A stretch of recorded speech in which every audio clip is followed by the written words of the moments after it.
we haven't really looked at the relationship we have with social media. And it's such a pivotal element because the reality is that so many of us spend a lot of time there. So it's important that we look at it. And it's also important that we prioritize ourselves before we go into that space. We are represented. We are represented. We are represented. Welcome to Represented, the podcast. I'm Aniki Shuru, racial equity coach for online business owners who want to be intentionally inclusive by building a business that is racially equitable. I created this podcast to normalize a conversation around racial inclusion so that fear is no longer the barrier that gets in the way of doing this work. This isn't about perfection, it's about progress. Whether you're taking your first steps or you're well-versed in the journey towards racial equity, this space is for you. So welcome home, friend. Let's get started. From coast to coast, around the globe, we are represented. Where are you from? Really? No, originally, where are you from? Can I touch your hair? Your English sounds so good. Nah, I don't see color. Those statements I've shared are just some of the daily microaggressions that people of color face on a regular basis when they occupy white spaces. Microaggressions are subtle yet negative racial messages that leave the person on the receiving end feeling hurt, humiliated, and even disrespected. You may have used these kinds of statements to start a conversation or even break ice with a person of color, but didn't realize the harm you were causing. That's why I've created a free microaggressions guide with 5 of the commonly made microaggressions in online coaching spaces that you need to know about and what you can do or say instead. Head over to anikishuru.com/micro to download your free guide. That's Anikishuru, GICHURU.com/micro, MICRO.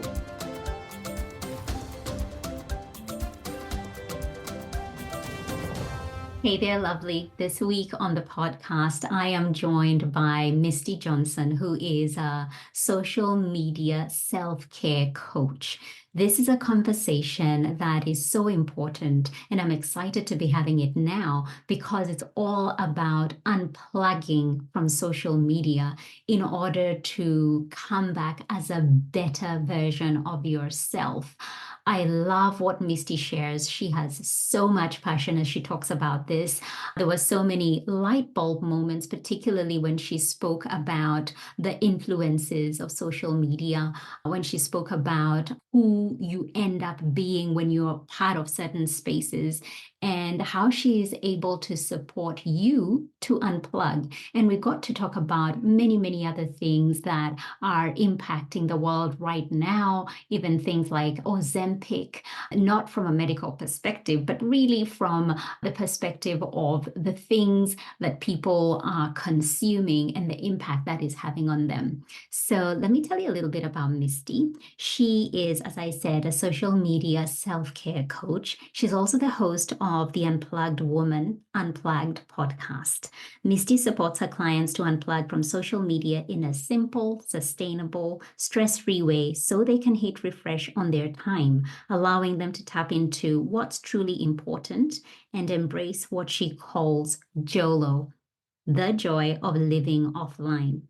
She is on a soul-fueled mission to actively encourage and inspire social media users to prioritize their self-care over socials so they can shift their relationship with online platforms and experience the possibilities and the opportunities that exist beyond the scroll. Welcome to another episode of Represented Podcast, and today I'm joined by the wonderful, beautiful Misty Johnson, who is a fellow coach. The conversation today is one that we need to be having. We all need to be having. And so, Misty, welcome. Thank you so much, Annie. I'm really excited to be in your space. And I'm really excited for this conversation today because I do think it's really needed at this time. It is absolutely needed. And without further ado, let's just dive right in, Misty, and share with us what is a social media self-care coach? Because I kind of have an idea, but to somebody hearing this for the first time, what is that? Yeah, great question. Because if you actually do a search for social media self care coach, I'm the only one that pops up on Google. If you search for it in brackets as a whole, I'm the only one that pops up. And initially, I thought either no one's interested or I'm first to market. And I'm going with the first to market thing because I'm here to raise awareness around social media and its impacts. And so, in a little nutshell, a social media self care coach, and what I do is that I support women to actively prioritize, support, and promote their health and well-being on all levels as they navigate this social media space and online spaces in general. So we will look at, what is the relationship with social media that they have right now? What does it look like? What does it feel like? What do they want it to look like? Do they want a relationship at all? And so we start there as a coach because, my clients haven't really had those questions posed to them before. We haven't really looked at the relationship we have with social media. And it's such a pivotal element because the reality is that so many of us spend a lot of time there. So it's important that we look at it. And it's also important that we prioritize ourselves before we go into that space.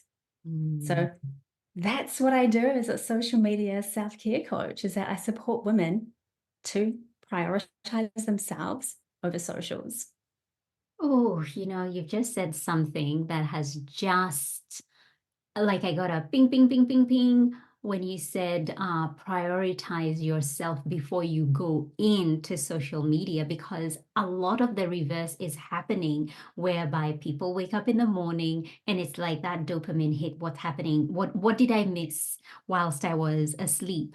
For me, I am incredibly intentional with the time that I set on there. I have found over the years it's actually become less and less than it used to be, where I would spend, hours on there, engaging, liking, communicating. Now it's very intentional, whereby I have a scheduled post, it'll go out, I'll make sure it's there, I'll engage with the people who are engaging, I'll look at some of my contacts and what they're up to and touch base with them. But it's very different now. But I know that is not everybody's story.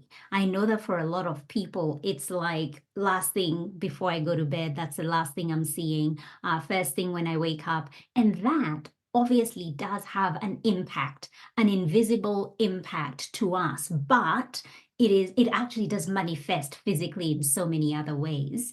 And before we get into how that looks like, the kind of pitfalls of social media, I want you to tell us how you arrived here at this work. What was the, for lack of a better word, trigger? What was the thing that made you feel like this is something I feel called to do? Because I know, as part of your story, Misty, there've been nudges all along for many, many years where you've just felt called into this space.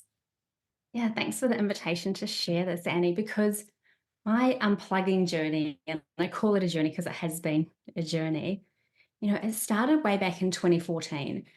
And so before I became a coach, I was a personal trainer. And my clients would come to me with these images of, influencers on Instagram. And they'd be like, hey, I want these abs. Hey, I want a butt like this. And the reality is that it's not possible for everyone. And I could see the impact that this was having on them. And so from that, I decided to use myself as a little bit of a guinea pig and do an experiment where I took 30 days of social media. And it was the best thing ever. The first few days, I would still go and grab my phone but I deleted my app, but I still had that habitual, need to go and grab my phone. And after those 30 days, I knew that there was something better. I knew the benefits that I experienced. And so between 2014 and over the years, I was taking intentional breaks. Now, when I studied to become a coach through Beautiful You, one of the very first niches, I would say, that I wanted to work on was social media burnout and overwhelm. But for some reason, there was this thing within me that said, oh, that's not deep enough. No one's going to go for that. But I still had this nudge. And so along the way, I was still practicing my own social media self-care. And then what was it, May 2023, so last year, I took a year off socials. But I'd been leading up to that. It wasn't something that I just did. So I had practices in place to support myself. And I just made that decision knowing that, hey, if a month feels good, how good is a year going to feel? And so it was a lifestyle decision. Yes, it was a little bit of an experiment, but more than anything, it was a lifestyle decision. And that's how I started really leaning into and taking ownership of being a social media self-care coach.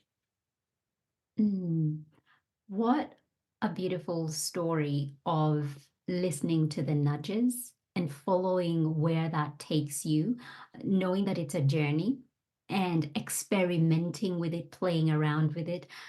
Does it take a lot of self-control to unplug? And can we fully, truly ever unplug from social media? Yeah, great question. Because when it comes to like that self-control element, what I realized is that I wasn't so good in that area. But what I was really focused on was my why. Like, one, why was I going to social media in the first place? But why did I also want to unplug? And so when I anchored into those reasons, it made it a lot easier for me to prioritize myself before going on social media. And so anchoring into that, and which is something that I focus on a lot, made me realize that, hey, I can check in with my why before I go and pick up my phone. And that's what really worked. But I do believe there is an element of self-control. But when we anchor into something else that means more to us than that, then we can really start to explore and get curious around how we can, whether or not we are using social media day to day, or whether we do take a break, we can really get curious and focus on what is it I'm doing in this space? Why am I in this space? And before we get into talking about what are the tools we can use to unplug, I love the phrase that you have, the unplugged woman. I really love that so much because it truly does speak to the core of this work. But before we get into, the tools and the strategies and the ways in which you can unplug that, and everybody is different, right? What might work for one person may not necessarily work for another. And so I know you have that kind of personalized support. But what have the benefits been to yourself, to maybe perhaps some of your clients, when they've come out the other side, when they've chosen to prioritize themselves over social media? Yeah. Oh my goodness, I could go on forever. So there's so many benefits, but a few benefits that I'd love to share because I think they're really important is that you get really clear on what matters to you. You are no longer being influenced by what you're seeing online. And so I kind of make this distinction between, are you being inspired or are you being influenced? And so that inspiration part of it makes us want to be, more of ourselves. That influence part of us, you kind of can feel that difference and you can discern whether or not you're trying to be someone else. And so that was a really big part of it for me, was gaining clarity on actually, who am I? What is it that I love? What is it that's important to me? So that clarity is a big piece. Another part I discovered, and this has happened also for clients and people in my community, is that you begin to find your own natural rhythm. And with that, what I mean by that is that, sometimes online you'll see that there's this hustle culture, or there's the go slow culture, or there's work to your seasons, and everyone's different. But when you don't have this, I guess, urgency as well, which also comes up around social media, you get to find your own natural rhythm and what works for you. Maybe the 5 a.m. club doesn't work for you, it works for other people. Maybe you're more of a night person and you get like these big hits of creativity at 9 o'clock. So, finding that natural rhythm was another big thing for me. I also just found like I had so much more time, and it was intentional. Like before I took my year off social media, I was always intentional and mindful when I went online. But when you have more time, and as a business owner, we know how much time we put into social media. But when you have more time, you can channel that time into energy, into things that you don't even give a second thought when you're in the social media bubble.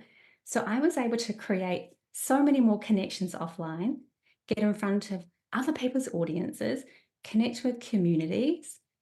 And I don't know if I would have done that if I was still relying on what was happening in social media. Yeah. And so relationships are better. You don't have this phone that's coming in between like you and your partner, or you and your children. And oh my goodness, I was the productivity, which relates back to time. Social media kind of filled me with this false sense of productivity. Share a post, share a reel, tick, tick, tick. Oh, I'm done Yeah. for the day. But I was actually doing nothing. And I've become so much more proactive and more active in, I'd say, in my life and in my business. So there's so many things, Annie, that I could rattle off, but Wow. yeah. I'm still on the first thing that you shared there. Are you being inspired or are you being influenced? And that just kind of hit me. I was like, whoa, that is so true because the demands of how now social media works, if you want to get more out of it, you've got to do certain things, post at a certain time, put a certain amount of hashtags, say, for example, on Instagram. And some of those things go against, maybe you can't post at that particular time and it wants you to do it like not scheduled if you want to reach more people. And so it makes you go against perhaps your values, against what you're doing. You end up prioritizing this thing to please this algorithm that is constantly changing. It changes so, so much. And we now know that organic reach is it's getting harder and harder for people to see you, to find you. And so what are the other ways in which, and particularly for us in our industry, Misty, we've got a lot of people who are coaches in business who are trying to share their work. How do they do it if they're not on Instagram, for example? Yeah. So one of my main ways was cultivating my newsletter community, which I call the Unplugged Women Newsletter Family. And I send an email or a letter out to them every single Monday. So, really focusing on cultivating your community away from social media. Um, collaborating, being part of bundles as well, like business bundles. You might see those going around. Yeah. Also, just guest podcasting. So getting in front of other people's audiences and communities in a way that is more, I'd say, organic, authentic, and you're connecting on a smaller basis. So you have that opportunity to go deeper, and you have that opportunity to really show up in a way that connects with the 1, 2, 3 people in front of you rather than the 300 or 300,000. And Yeah. especially when it comes to like your newsletter community, what I love about this so much is that when people read your letter, they've intentionally clicked a link to read your letter. And if they hit reply, that's an extra button that they've had to Yes. push. Everything is intentional. Everything is done when they want to do it. It hasn't just mindfully gone past them on a screen. And so you're landing on in their inbox, which I don't take for granted at all. People handing over their email is, I honor that every time that someone does that, but it's intentional. And so using that community, reaching out and using the connections that you have in and around you. Mm. Yeah. And probably one of the main things I actually did, Annie, was just talk more about what you do and have conversations. Like I remember when I first became a coach, I'm like, I'm a life coach, like really like shy away from it because people are like, Yeah. what do you do? What's a life coach? What's a life coach? And actually just really owning it, like Yeah. owning, hey, yeah, I'm a social media self-care coach and this is what I Mm. do. So yeah, those are the things that you can do away from social media. Yeah. I was reading as part of your story on your website, and you share that obviously this is work that you've wanted to do for a really, really long time. But as much as you had the inkling and those seeds planted back in 2014, it wasn't until around about August 2022 where you felt ready to hold space and that you had the capacity, the skills, the knowledge.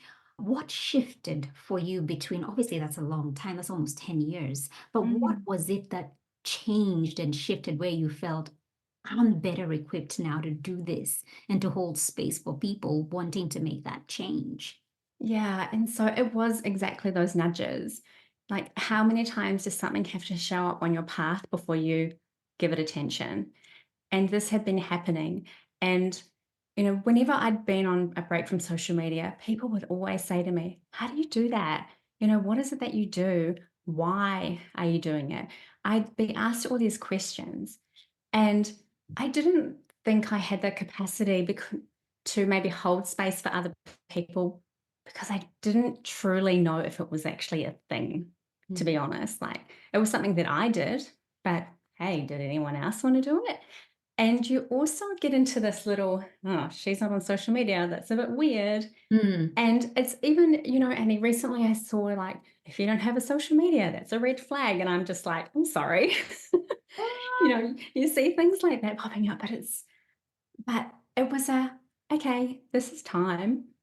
Like, if I don't take this now and run with it, knowing what I know, it's going to be gone. Like that Yeah. energy only sticks around for so long. And Mm. so I did it and I haven't looked back and I've loved every single moment of it. Oh gosh, I can see it. I get your beaming, your facial expression, like you found your thing. And so in terms of space holding, in terms of your knowledge capacity, what grew during that period of time where you felt like, yes, I could have done it back in 2014. Yes, I could have done it in 2019, but in August 2022, I felt ready. What shifted? Found that I had just grown so much. I felt like I had, through my coaching training, through my other space holding training, through my work that I've done with you, trauma informed space holding training that I've done. These are things that I really wanted to ensure that I could do, that I could bring into my space. Because when it comes to social media, and I know this from a personal perspective, it's not about the social media. There are so many underlying layers that social media has been built on top of. Mm. Social media is almost a little bit of a surface barrier. And once that gets removed, there's so many things underlying that clients and community have to work through. Mm. And I wanted to ensure that I could hold space for the things that may pop up, and I wanted to know that I could confidently trust that I could do that and I owed it I owed it not only to my clients, but I owed it to myself Yeah. to hold space in that way. And so that's what really shifted. I felt like I had those trainings to do the work and really show up in a way that supported the people that chose to go on their own unplugging journey. Mm. I'm going to take this in a different direction now, but stick with me. Stick with me. It's very, very related. So I was listening to the podcast. I don't know if you've listened to podcast What Now with Trevor Noah. It's a very Trevor's amazing. He's very knowledgeable. He's a comedian, and but just the subject matters that he brings on his podcast are really, really eye-opening. And this particular one was on the current global obsession around Ozempic. And he wasn't talking about it from a medical perspective, but he had a couple of people on the show, and they were just talking about the impact it has had on people's lives, and in particular, the success stories, like those who have been able to use it and seen success beyond the weight loss, success of they're now able to unplug for longer times from social media. They're feeling better about themselves. They're eating healthier. They're moving a lot more. And he had this kind of conspiracy theory that he was kind of playing around with, saying if drugs like Ozempic have the ability to help people get what they want in terms of being able to be better, be a healthy weight, unplug, and not need social media, that could be such a huge detriment to the powers that be that control and move the things around that make us addicted to what we're watching, what we're consuming, what makes us go ahead and buy that thing that we saw, bringing it back home to us as coaches, Misty, making us go like, oh, she's doing that. That's how she's launching. I want that 7-figure business like she does it. Like you think that that is what you need to have to be happy because it's been drummed in you constantly. And those are the connections that you have. And so you start desiring something that perhaps if you were not in this space, you wouldn't have. And it makes you into something. And I thought, he's onto something. Like that is so interesting. And he was saying that they could potentially be then a ban put on drugs of this kind that allow you to not need those things because those industries would go at a huge, huge loss. What are your thoughts on that? Yeah, so I feel the same about social media. It's designed to keep us on the screen. The longer we're scrolling, the more money that businesses and companies are making. Yeah. And so, even the infinite scroll was designed so we didn't have an option to click to the next page. So we could just keep on going. And so, there is that element of it is at the crux of it, like at the, right at the heart of it, it's a money-making machine, right? And a side note, like I saved so much money when I wasn't on social media because I didn't say, hey, I might need Yeah. that course. Hey, that looks cool. And so I removed myself from that. But it is one, it's a powerful tool and it can work in both directions. Like I'm not anti-social media, but I am pro, being able to make our own decisions. I am pro getting clear on what it is that we want without being influenced. Yes. And so if something like the Ozempic, not 100% familiar around it, but I know the concept of it. If something like that could potentially, if they could put a ban on that because, hey, I feel so much better now. I'm out in nature. I'm eating better. Why would I need to do or spend my time or money, not necessarily on social media, but on other things, Yeah. on, I don't know, like your Netflix subscription or, Yeah. keeping us in front of a screen. The reality is that it's dollar signs, but the detriment happens and the impact is happening to the people that are watching that screen, the ones who are scrolling, And it's not just a money thing, it's impacting health and well-being, and we know that. And there is a massive push in Australia at the moment, to ban teenagers from social media up until 16. And there are big movements around the impacts of social media.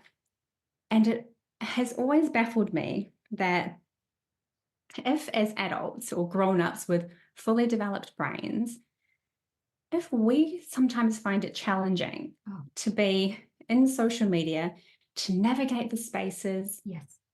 how can we expect our teenagers Mhm. to navigate those spaces as well? And so that is another whole completely element and other conversation, but it comes back to, where is the ethics behind this? Mm. And ethics is one of the reasons I took a break and why I use it so intentionally, because I don't necessarily agree with everything that's happening and the changes and the way that we unknowingly are being pulled into this, this social media realm. Yeah. Oh gosh, I couldn't agree more. I could not agree more, Misty. There's so much that we don't know, and we're just kind of just going in and not knowing how much more it's impacting us, our health and many, many other things, as you've mentioned. Now, I know you read vastly. You're very into keeping yourself knowledgeable. I know there are times you DM me and say, I've borrowed this book from the library. I think you'd really like this, Annie, or I'm learning this and the other. And in particular, when it comes to matters to do with racial equity, do you see a correlation between those who are vastly underrepresented, those who are marginalized, being impacted more by this hidden impacts of social media, perhaps? I don't know if you've ever looked at it from that perspective, but I really wanted to bring things back to, representation. We know that in the societies we live in, particularly if we are part of spaces where the majority are white folks, it benefits them more. We have systems of white supremacy. We have systems of capitalism. In fact, very recently, I had Stephanie on here talking about capitalism. I know you know Steph, and the patriarchy. And so I'm just trying to see, is there a correlation here when it comes to the impacts that it impacting people of color more? I don't know, but it's just a seed that I just wanted to plant here and see where this conversation goes, Misty. Yeah, so as you mentioned, it's not something that I've really looked into, probably because I fit, in the category as, Wahine Māori, as an Indigenous woman from New Zealand. But what I do know, and what I will share, is that there's a couple of things to this. Social media raises awareness around things that are happening globally. Yeah. We get access to, causes and movements that we may not otherwise have been aware of, which means if those causes and movements speak to us, we have the capacity, and if we have the capacity, we can support those movements, and on the flip side of that, if you are going into social media and you don't have the energetic capacity to consume what might be coming up on your feed, whether that is, protests around the world or movements, that can equally impact you, because you do have, or you do identify as someone from a marginalized community. So there's that kind of, there's that balance between it. And so while I haven't really looked into that area, I do believe that there will be ways in which it does impact people differently. And because people have a unique relationship with social media, people will be impacted uniquely. So one thing that I always suggest, especially when there's big global world events happening, When you go onto social media, and I do this myself, do I have the energetic capacity to consume what's going to be on my feed today? And that is a check-in for me. And if I don't, go on social media that day because of that, and I don't see the stuff that's happening around the world, and I don't put my hand up, or it doesn't mean that it doesn't impact me, and it doesn't mean that I might not support a movement. It means right now I don't have the energetic capacity to deal with it. I need to prioritize myself right now. So I feel like there's a bit of a balance, but it's definitely a conversation that I think is really important to see how social media is impacting marginalized communities around the world. Yeah. And I don't know if there's actually any studies. I did read a book recently called The Anxious Generation by Yes. Jonathan Haidt. Real incredible book. I borrowed it from the library. It's one of those books that I need to buy. But he was saying that in the States, people from lower socioeconomic communities tend to have higher social media use and tend to be impacted. I was really shocked by that because I thought it may have been, I don't know, maybe like the reverse. Yeah. And I was thinking about that and I was like, why could that be? And then I was like, maybe there's no means to go and do other things. Picking up a phone is easy. Is it an escape? Is it, so these are just thoughts that were running through my head. Yeah. But that was something that I found really interesting that I didn't really even consider.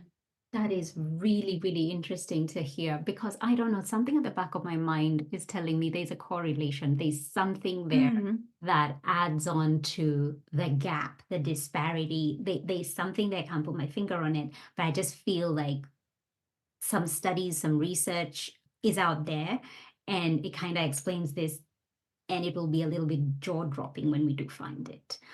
You spoke a little bit about a strategy that you use before you get on social media. You ask yourself that powerful question, do I have the capacity to consume what might come up on my feed? What are other tools or tips that people can use? Somebody's listening and they're like, you're onto something here, Misty. I need to unplug. I am just so plugged in to my device. What would you tell that person? Yeah, there's a lot of things again. So first of all, I have a list called a what else instead list. I'm sure there's a fancier name you can have for it, but this is a list of things that I will go to before I pick up my phone. And they have to be fun things because if it's just your to-do list, it's not going to entice you more than your phone, let's face it. So I have a list that actually supports me to spend more time away from my phone. I don't have my notifications on. I create I create loving boundaries around when I use my phone. So, no phones in the bedroom at nighttime. I know that might not work for everyone. Perhaps you've got kids traveling or, your partner's working. So that may not work for everyone. It's something that I really love. And when I did start doing it, I slept. My sleeping health was so much better. Curating your feed. So if you are scrolling, we can't control what people share, but we can control kind of to a certain degree what comes up on our feed every now and then. So if someone is constantly posting stuff that's making you feel a little, uneasy, or it doesn't make you feel good, it's okay to unfollow them. They are not going to know. So that kind of stuff, really prioritizing your relationships with the people that are in your four walls rather than the celebrities that are online who don't know about you, or anchoring, as I mentioned right at the beginning, like anchoring into your why. What is it that is keeping you on social media? And get really honest with yourself, because what I've discovered is that, people go to social media for, if you want to laugh, if you want to connect, if you want to belong, if you just want to catch up with people. But what I also truly believe is that everything we do on social media, we can do without social media. It just takes a little bit longer because we've almost been conditioned and sold this story around urgency when it comes to social media.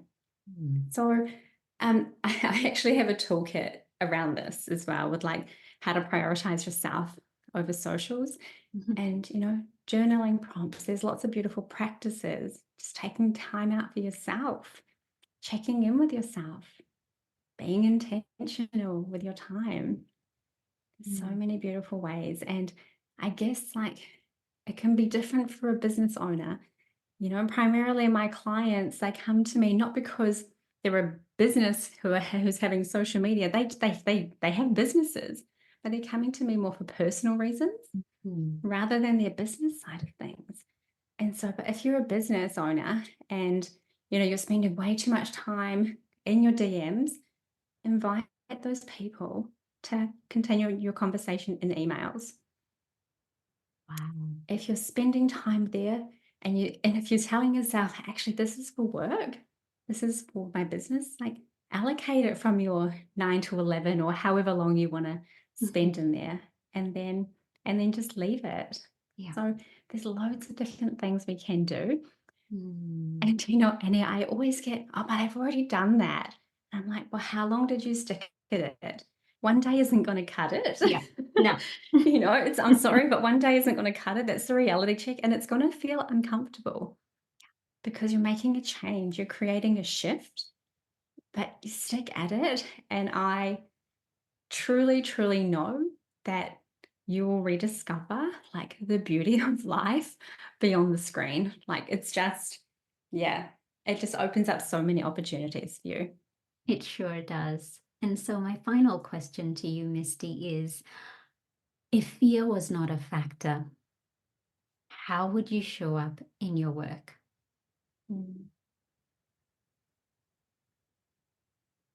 Probably exactly as I am and exactly as I have been, because taking this step was a massive, courageous act to say, especially when I took a year off social media.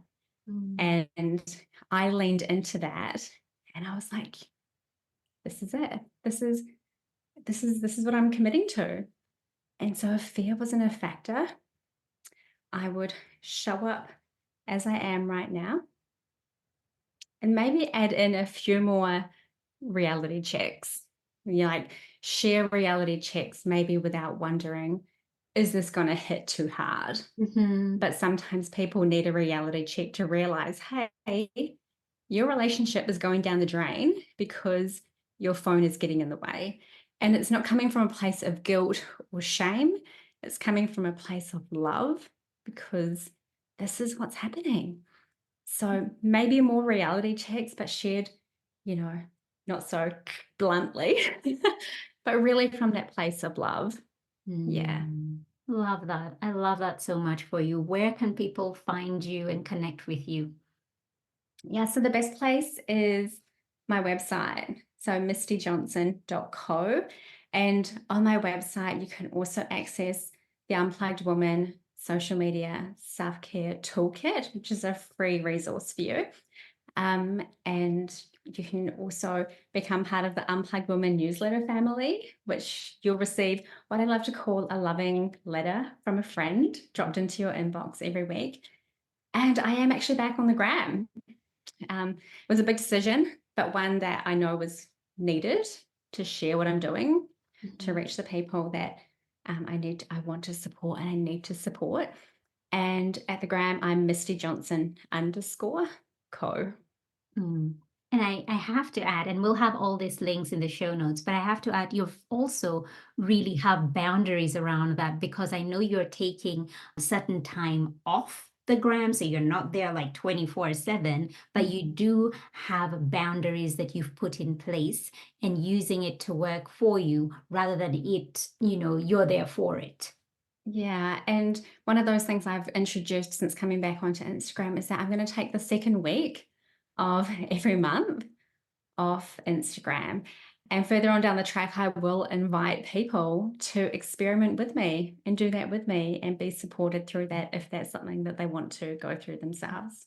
Oh, this is so beautiful. I have loved having this conversation and having you hear this movement of unplugged women. It just feels so good to be a part of. So for those of you who are listening, go check out Misty. This is probably something that deep down you need to look into a little bit further. Misty, thank you so much for your time. Thank you so much, Annie. I appreciate you.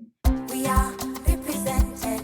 We are represented. We are represented. Thank you so much for tuning in. Why don't you go ahead and hit that subscribe button and leave a review so this podcast can reach more online business owners, and together we can begin to normalize racial inclusion in the online coaching space.